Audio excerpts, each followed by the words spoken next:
Connecting. Yes, we are live and recording. Right, this is Tanya from Integrated Human, and that, or wherever she is on your screen, is Beck, lovely Beck. And we're going to talk today about emotional pain. Over last week, the content was quite a lot about me and my experience of physical pain through fibromyalgia, broken bones, all this kind of malarkey, and how that gets processed through your nervous system and becomes part of your emotional body. This week, we're really going to focus in on the emotional pain. And I've written a few notes. You know what I'm like, peeps. I would like to just remind us all that emotional pain is different for everybody. Sometimes it can be obvious, sometimes it can be hidden trauma. But if we want to expand our emotional range or make our comfort zone bigger, you know, push the boundaries a little bit here and there to be more and more comfortable, it's almost the same as if we were training a muscle. I'd like to hear either, you know, in the comments or below once I've posted this, how many of you have gone to gym and then the next day not been able to walk up a flight of stairs? Yeah, that's your muscle. Yeah, your muscles are literally being ripped so that they heal and become bigger and stronger. And that's kind of the same thing. Well, I think the same thing can be said for emotional pain too, because you can focus your attention and dive into that emotional pain to explore it, and you know, and break it open, bring it into the light, and then become a warmer, more complete person for it. I always encourage myself, because you know it all starts here. I encourage myself to feel into emotional pain, to work it. To scream into pillows. I mean, screaming into pillows is really underrated. I don't know why more people don't do it. The reason why I wanted to do this conversation with this wonderful lady is literally inspired by a Pink song. One of her lines goes, "Put your sword down and jump right in." And when I was working with Beck, I explained to her that one of my protectors is like a 7-foot tall Viking warrior princess. And it's literally taken months and months and months of effort on my part to get her to put her sword down. You know, I even literally look over my shoulder and go, "Not now, babe." Yeah, I've got this. Go back to the sofa. So let's talk about emotional pain and how it's a good thing. How about that? Dive in, Beck. Tell us why would you explain to a client, or even to me, that exploring your emotional pain is a good thing? Okay, so I think we all live life. So it's actually completely unavoidable to ever not, emotional pain is unavoidable because stuff happens, it's just life. And I think what a lot of people tend to do is obviously suppress a lot of that emotional pain. And when we do that, it can cause problems in our bodies, in our systems. There's a wonderful book called The Body Keeps the Score. Oh, yeah. Bessel van der Kolk. Like, so that wasn't planned, by the way, was it? That wasn't planned, people. That I would mention that and you would just have that. Anything and everything that happens to us from even before we're born is stored in the body. So if we don't complete these sort of like trauma cycles in the way that our system is set up to do, then the trauma can get stuck in the body. So it's a really healthy thing to do for us, is to lean into the emotional pain, as hard as it is. And I think, like we just told as children as well, "Oh, stop crying, you're all right, there's nothing wrong with you." Get up, there's nothing wrong. and it just that we just kind of this learned behavior to kind of just not really, it's not okay to feel. Yeah. But when we lean into that, we can complete that cycle, that trauma response, and we can timestamp whatever's and release it. Yeah, well, what happens is it then gets time stamped by the system, the hippocampus. It gets time stamped into the past. So it's not like we forget about it, but when we think about the things that have happened, we're remembering rather than reliving. Yes. Yeah. So reliving is that kind of, that, anxiety feeling, or the anger, or the, all these sort of really heightened emotions are triggers for things that we're reliving in our nervous system, which haven't been time stamped into the past. Yeah, absolutely. Because it's one of those easy things to say, to remind a client or to remind me that, that particular thing that's freaking me out right now isn't actually right now. It's in the past. But I mean, it happened when were we talking? It was only a few days ago, wasn't it? We were talking, and I got right wound up by something, and I was and Beck just went, whoa. Yeah. The inner child was coming out, going, oh, stamping my feet. Yeah, stamping my feet, getting all stroppy, using harsh phrases, like "let me be clear," and things like that, which is just not the way to go. When you thing is, it was an emotional thing that I was talking about, but it was also it needed to be formalized. It was a difficult exchange I was having with another professional, and it needed to be put in a calm and professional way. And Beck and I literally got together to talk about this, as in this talk about emotional pain. And what was it? It was like a 30-minute slot we'd booked ourselves, and I spent the first 40 minutes of that 30-minute slot just getting the emotion right. Yeah. Christina has joined us. Let me just let her in. Yeah, and I think the thing is that I could tell in that moment when we came on the call that there was something that you needed to work through. Yeah. Because you can't, and then like I've noticed you're putting your hand in front of your face, and so you can see when someone's like, they're not in their social engagement part of their because I was literally talking to Beck with my hand over my face, going, "Oh my God, this is so hard. I don't know how to deal with this. Oh my God, what am I going to do?" And then I had got two hands on, and Beck, correctly identified that is not me. That's a part of me from years and years ago that was not heard. Yeah. And regardless of how it happened, that happened then, not now.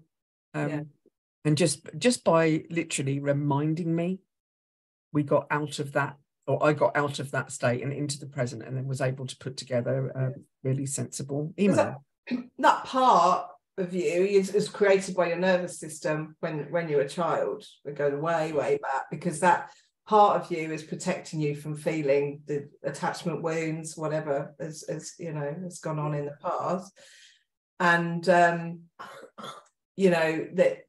they just come up because and you're talking about pain and leaning into the pain as well. It's like it's a really good, all the things that trigger you are a really good indicator on the things that you need to work on, where you might have the trauma, or where the things are, where there hasn't been the full trauma response, where you haven't worked through everything in time. So is there in your practice a sort of a line or a set of steps that you follow to help a client explore that emotional pain? Yeah, so we might look at, I think with you in the session that first session we did, we look at the traffic lights of tolerance, and we look at the different states of the nervous system and see what things are, what your version of danger is really. So we look at the things that trigger you into fight flight, and then also what might push you into the freeze response, where you just dissociate and numb. So it was the sort of psych education around the traffic lights of tolerance and what, so you get to have a deeper understanding of why do I feel, why does my system feel like I'm in danger? Like, what is it that's triggering me? Yeah. So we would get to build awareness around that, and then look at what the inner child wounds might be, the attachment wounds, inner child wounds. And then I do work in a thing called internal family systems, IFS. So then we look at protector parts and inner guardians and what might be showing up for you to protect you from from feeling these wounds, because your system is just working for you. It doesn't want you to feel the pain that you felt as a child. And even though a lot of people will say I had the perfect childhood, there's not putting any blame on anyone here, but everyone has trauma, because as a small child these things are devastating. Really little things like someone never looking at your homework, or moving house, or it doesn't have to be something massive like child abuse or a big accident or anything like that. So we all have trauma. So that's one of the first things I do, is to kind of that education, re-education around what the word trauma is really, and that everyone has it. I've been on group programs and people go, oh, I've never had anything as bad as that. They don't feel worthy to talk about the things that have happened to them because they're not really big things. But yeah, absolutely. I mean, my clients often do that. They say that, oh, my mother was really lovely, my father was really lovely, my teachers were really lovely. But what always comes up when I'm talking to those kind of clients who believe that their childhood is perfect, and like you said, not worthy of acknowledging their own pain, is that in itself is like such a wound. Yeah. that someone is not even prepared to look at their pain and acknowledge it.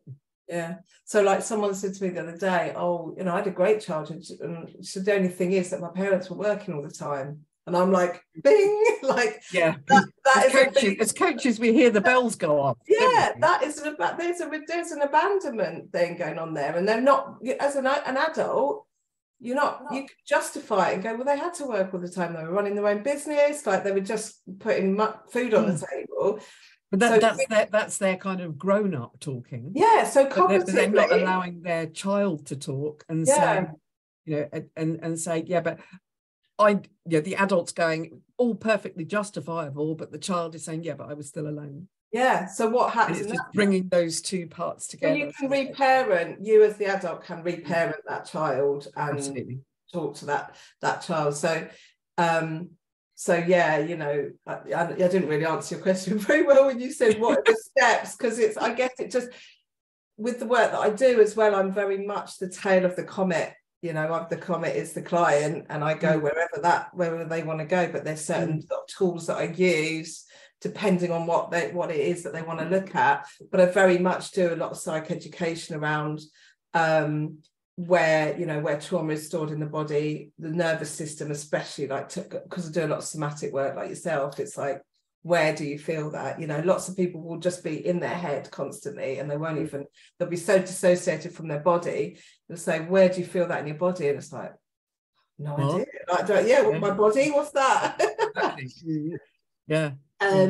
So I do like how you led me in our session to literally timestamp things, though. Not just say, oh, that's in the past, but to really consciously say, okay, that feeling has come from this incident. And when you repeat it and repeat it and repeat it and repeat it, you're just reinforcing it, almost like, well, it's a habit or a patterned behavior. It becomes a way that you behave because that's how you've always done it. The fear set, because the fear center in your brain, your amygdala, is on high alert. So it's like a radar. It's like constantly searching for danger. And actually, as human beings, we are more in tune with things that are dangerous, because evolutionarily, if we didn't learn the stuff that might kill us, then we wouldn't have survived. So we are just negatively biased, and we'll always be looking more for the things that are dangerous anyway. So we have to work a lot harder at the things that are, finding the cues of safety. We have to work harder at that, which is where positive psychology comes in, and to see how like it all kind of fits together. When you talk about creating safety, with both of us when we're talking to our clients. We both create safety, but because we've been trained in different ways, we do it in a different way. When I create safety, I ask the client to tell me what kind of things make them feel safe.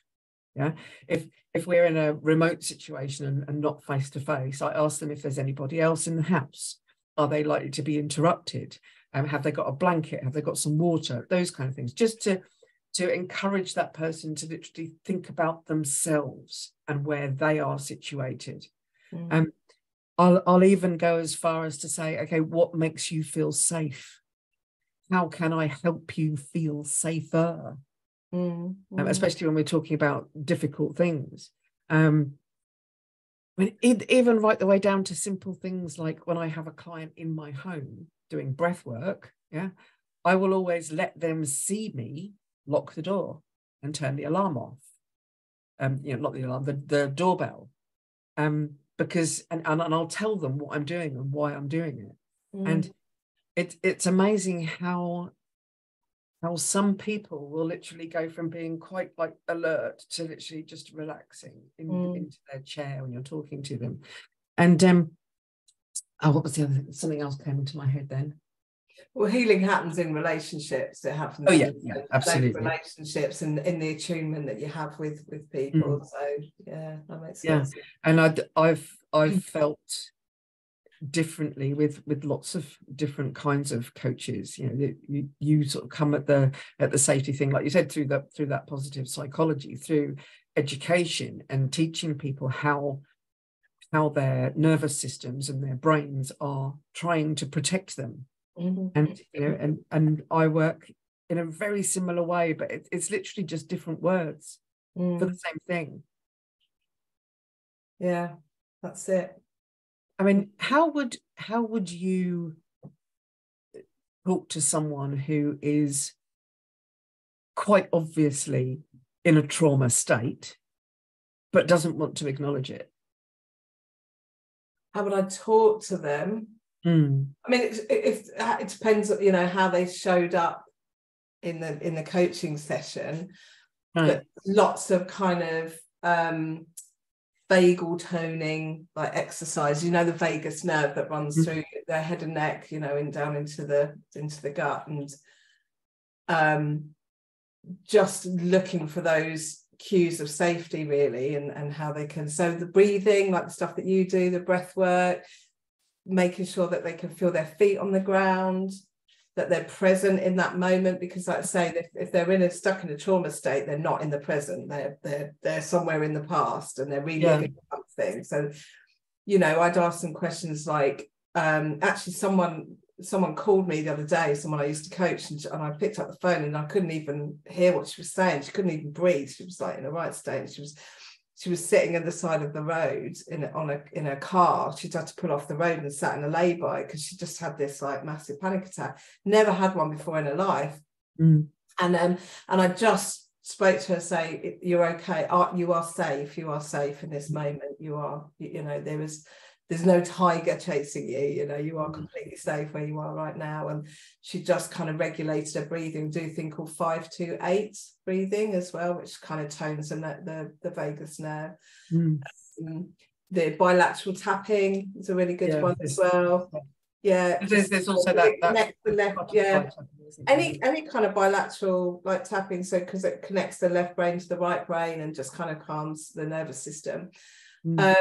But there's also when you're trained in this kind of work, somebody can appear to be in ventral vagal, in their safe zone, in their kind of in the present, but actually they're not. They're actually in freeze. But so there's certain ways of being able to tell whether somebody is actually connected with you or whether they're in freeze. And then because that was literally me, wasn't it, when I came to you for that very first session? I'm sitting here being all sort of confident and talking to what I was doing and what I wasn't doing, and then I think the thing you said to me was something like, "What does that mean for you?" What did that mean about you, or something? One of those kind of questions that was just like, so the question itself was so unexpected. But in the same way, it was so innocent and calm, and I don't know what else the and was, but it literally made me look away. I looked out of the window and I thought, oh, I'm not even present in the room. Yeah, it's like you're getting someone to feel their feet on the floor and just look around and see what they're noticing, and you know, that's why I do it a lot. I mean, probably the question I ask the most is, where do you feel that in your body?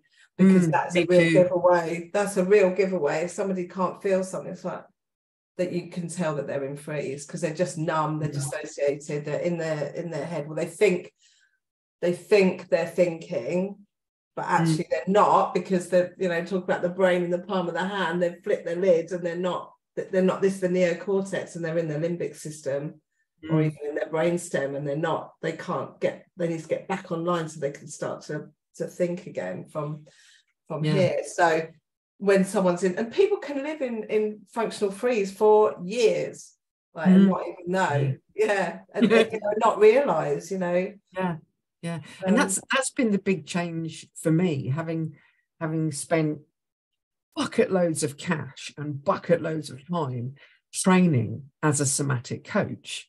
The training I did was literally designed that the first bit is, okay, let's unpack these people, find out who they are, what they're up to, what life means to them. And during that process, I literally looked back and thought, no wonder I've been behaving in this way. You know, when you think about it, yeah, I get it now. And lights were coming on, you know, literally on the daily when I was doing that training. Because I'd been binge eating and numbing with recreational drugs for like 30 odd years. And then my husband passed away. And I was suddenly, it sounds kind of weird to say it like this, but I'm trying to say it as I was then.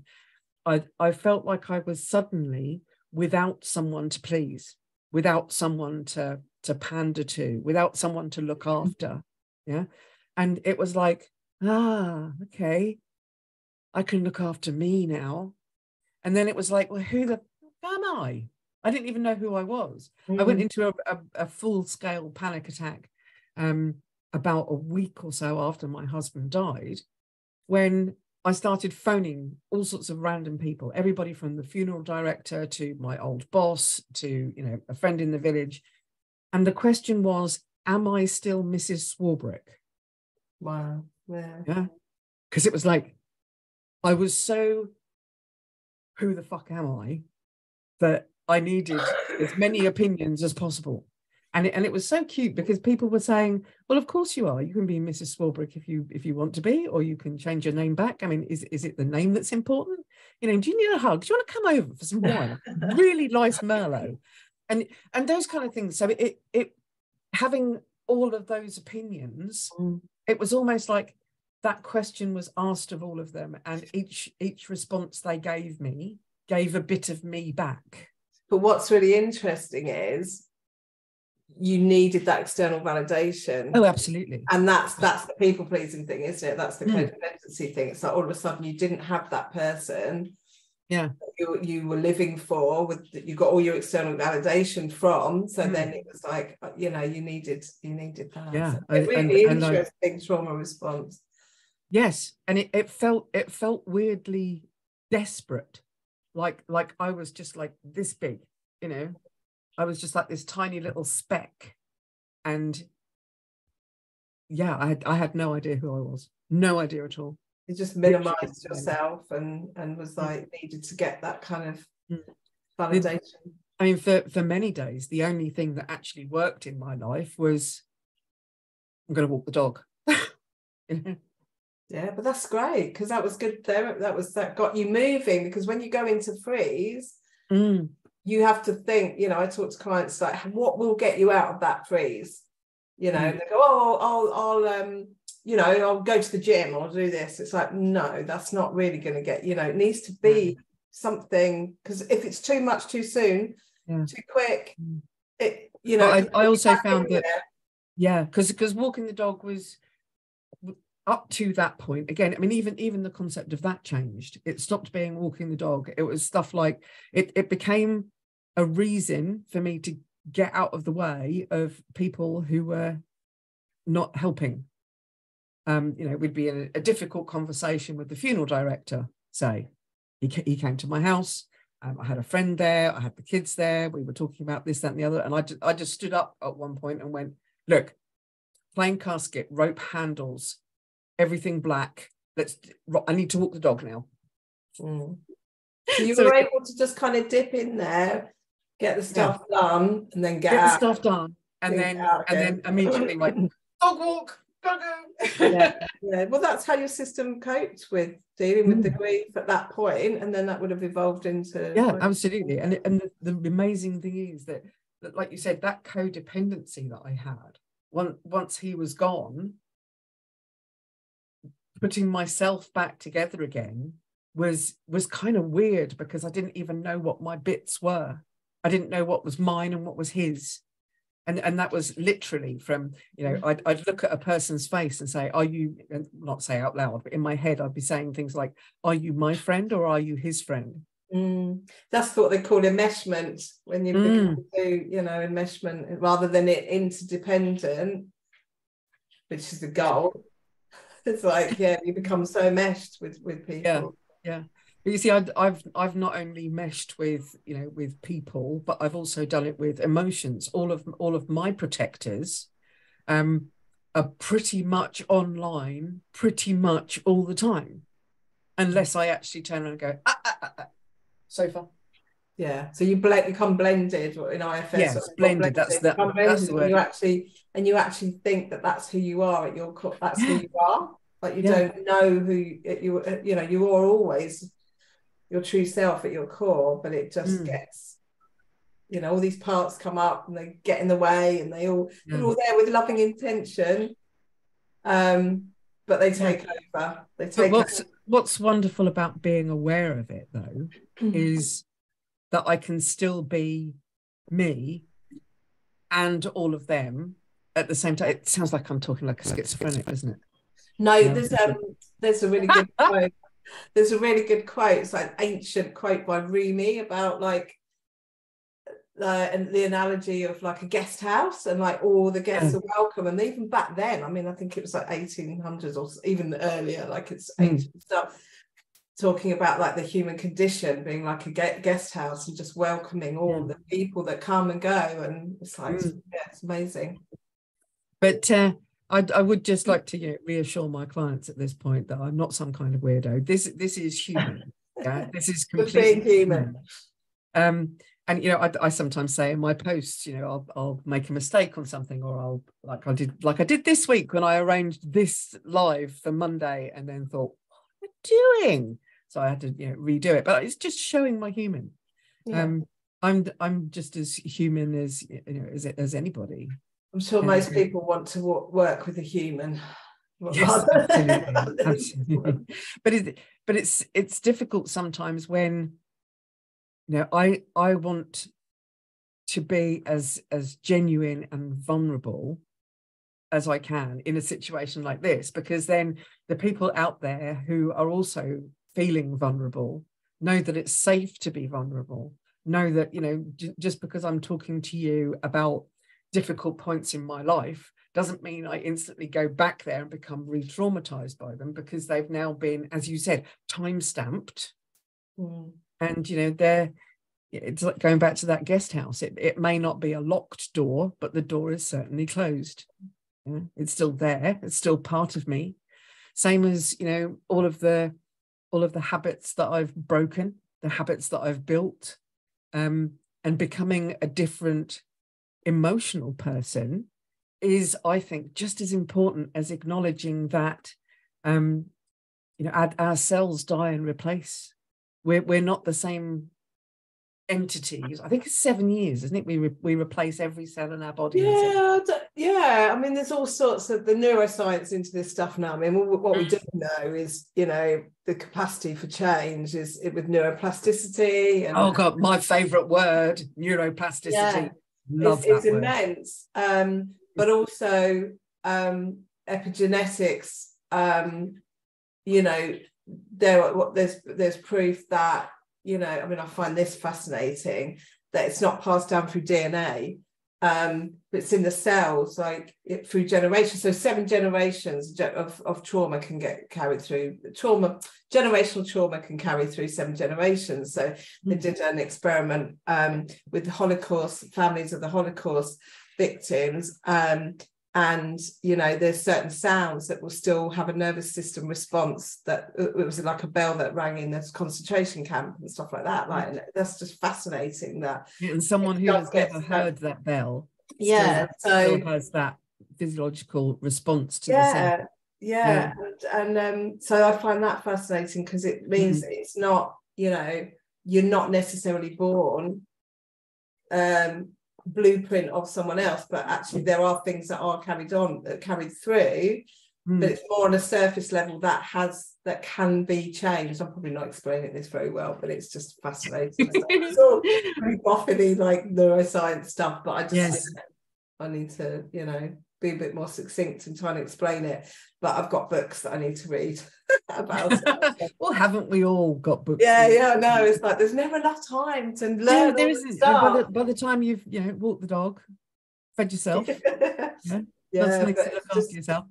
But it's great. I mean, I didn't want to script this conversation at all, and even though the kind of subject for the week was about emotional pain, it's been really, really interesting talking to another coach in a kind of just open, just talking to one another. You know, we're not coaching each other. You're not trying to dig out my difficult bits. I'm not trying to protect myself so that I don't tell you stuff that I don't want to tell you. There's none of that going on. It's just literally just 2 coaches talking to each other, and it's fabulous. It's been a really great time.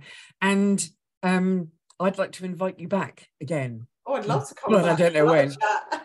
Yeah, yes, we'll try for, I don't know, a couple of months' time, and see what kind of subjects are going on. If there's anything that you particularly want to just sit down and have a chinwag about, then we'll love that. That'd be great. Back here another time. For those of you watching the replay, it is possible that my workshops may have to move from Thursdays, but they will still be live at 5. It just might happen to be like Tuesday or maybe Wednesday. Haven't quite worked it out yet, but until I say otherwise, we will be back here live at 5 on Thursdays. If it's just me chatting, it will probably just be a Facebook Live, which you can join in with. But, you know, when I have a guest, it's great to, well, it's my page, right? It's my page, it's my group. I find it easier to be able to look at her face while I'm talking to her. Same with clients. I mean, I don't know if I could do a telephone session just on telephone. It'd be really difficult. But then would it be difficult? Well, you need to be able to kind of pick up on the, you know, with the work that we do, you need to be able to see how someone's moving and reacting, and, you know, all of that. You can't really do that on the phone. You can tell, I guess, from the voice, but not as much. Yes, that could be a conversation for another day. But yes, wearing. Yes, my brain has just gone off on another one of those tangents where I'm thinking 6 subjects ahead of what's coming out of my face. Oh yeah, but yes, there's loads of things that we can talk about, and I guess before I close off this meeting, there's one person here with us live. You can just nod or whatever. Have you got any questions for us, Christina? No questions. It's been lovely to listen to you. I connect to a lot of what you're saying. I was going to pop in and chime in with you, but I thought just to wait. I relate a lot to the trauma and the experience of death, and the way I related it with Tanya's experience from the death of her husband is my divorce, which feels like a death, and the enmeshment of once I got divorced, I lost all the friends.